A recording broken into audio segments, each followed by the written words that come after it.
சுலபமாக சற்று காலர் தேய்க்கிற முறை எப்படிங்கிறத பாருங்கள். தேய்த்து வைத்த காலர் வந்து இப்படி பீஸில் அயன் பண்ணி வச்சுருப்போம். அயன் பண்ணது வந்து ஒரு சைடில் ஒரு 1/4 இன்ச்சை விட கொஞ்சம் அதிகமாக துணி எக்ஸ்ட்ரா தேய்ப்பதற்காக வச்சு அதை வெட்டிக்கணும்.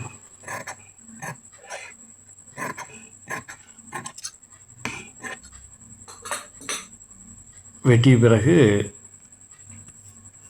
இந்த சைடில் வந்து வளைவு கொடுக்குறது போல் சைடில் கொஞ்சம் கொஞ்சமாக கட் பண்ணிக்கணும். அப்போ அது மடித்து அடிக்கும் பொழுது வளைவு கொடுக்கு. கொஞ்சம் இந்த கலர் பாருங்கள். இது வந்து கீழே ஒண்டை வெட்டியாச்சு, தேய்த்தது காலர். இது வந்து கீழே பட்டி.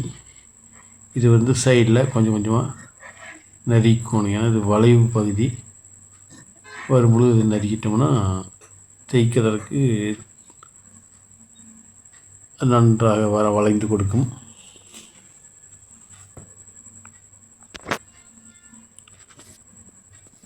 இது இப்போ ஒரு 1/4 இன்ச், அதாவது ஒரு மிதியடை அளவுக்கு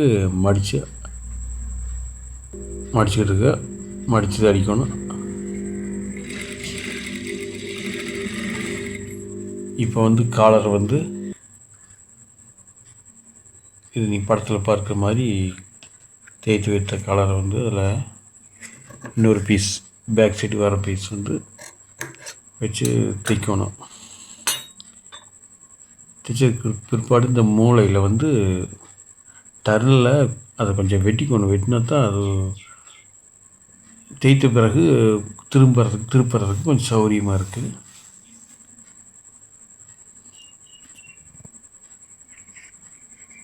இப்போ இது போல் வந்து விரல் அதை கூமச்சியம் இந்த முக்கை வந்து மடக்கி திருப்பிக்கணும். அது கையில் திருப்ப முடியாது. இந்த காலர் திருப்புற ஊசி, இதுக்கு வந்து இந்த ஊசி வந்து பெரிய ஊசி, அல்லது இதை வந்து தையல் பிடிக்கக்கூடிய ஊசின்னு சொல்லுவாங்க. அதில் வச்சு அப்படி எல்லாம் திருப்பிக்கணும். அதில் பாயிண்ட்டை திருப்பிக்கணும்.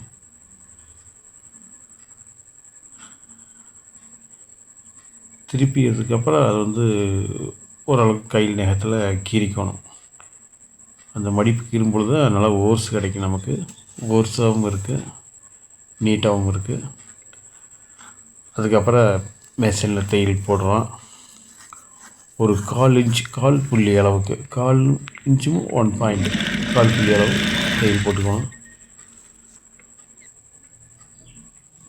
தையல் போட்டு இந்த படத்தில் பார்த்து இருக்கிறீங்களா பட்டி, கழுத்து பட்டி, அதாவது காலருக்கு கீழே ஜாயின் போடும்ல அந்த கழுத்து பட்டி, இந்த படத்தில் பார்த்த மாதிரி வைக்கணும். அடித்துணி, அந்த காலரு ப்ளஸ் இந்த பட்டி 3 இந்த சென்ட்ரலில் பாயிண்ட்டு வெட்டியிருப்போம். அதுக்கு நேராக வச்சு ஸ்டிச் பண்ணணும், தைக்கணும். நழுவு விடாமல் ஒரே அளவுக்கு இருக்கணும். அந்த அடியில் கலரு துணி எல்லாம் ஒரே இது வச்சு சேர வச்சு தைக்கணும். சேர வச்சு தைச்சா தான் கரெக்டாக அந்த அமைப்பு வரும். ஒன்று மின்னுது தான் தைச்சோம்னா திருப்பி பிற்பாடு பார்த்தோம்னா அது ஒவ்வொரு தையல் விழாமல் கொட்டிருக்கலாம். அதனால் கொஞ்சம் ஜாக்கிரதை தைக்கணும். இது ரெகுலராக தைச்சிக்கிட்டு இருந்தால் ஈஸியாகவும் இருக்குது. புதிய தையற்கலைஞர்கள் தெரிந்து கொள்ள வேண்டியது ஒன்று. ரெகுலராக தைக்கிறவங்களுமே இதை பார்க்கலாம்.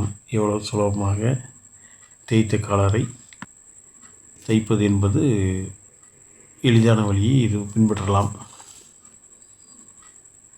இதுபோல் படத்தில் காமிச்ச மாதிரி இந்த கழுத்துப்பட்டி காலர் ஜாயின் பண்ணிவிட்டு 2 சைடும் இதே மாதிரி திருப்பி தைச்சிக்கணும். தைச்சி இதே மாதிரியே மடக்கலாம். அந்த இதுக்கு வந்து ஊசி கூட தேவைப்படாதுன்னு நினைக்கிறேன். இதை அப்படியே கையிலேயே நகத்துலேயே கீறி விட்டு மடக்கி திருப்பிடலாம் ஈஸியாக. இல்லைன்னா ஊசியில் கூட திருப்பிக்கலாம். இது திருப்பினதுக்கப்புறம் இதில் வந்து மடிப்பு தையல், அதாவது படத்தில் பார்த்த மாதிரி இந்த தையல் வந்து ஒரு 1/4 இன்ச் அளவுக்கு தையல் போட்டுக்கணும். இதை தான் இந்த காலர் லாஸ்ட்டாக தைக்கக்கூடியது. ஸ்ட்ராங்காகவும் இருக்குது தையல். ஓகே, நன்றி நண்பர்களே.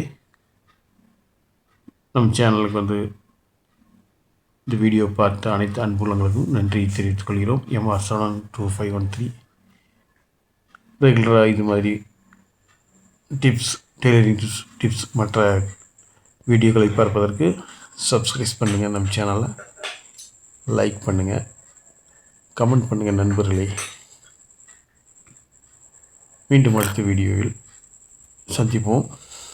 நன்றி, வணக்கம்.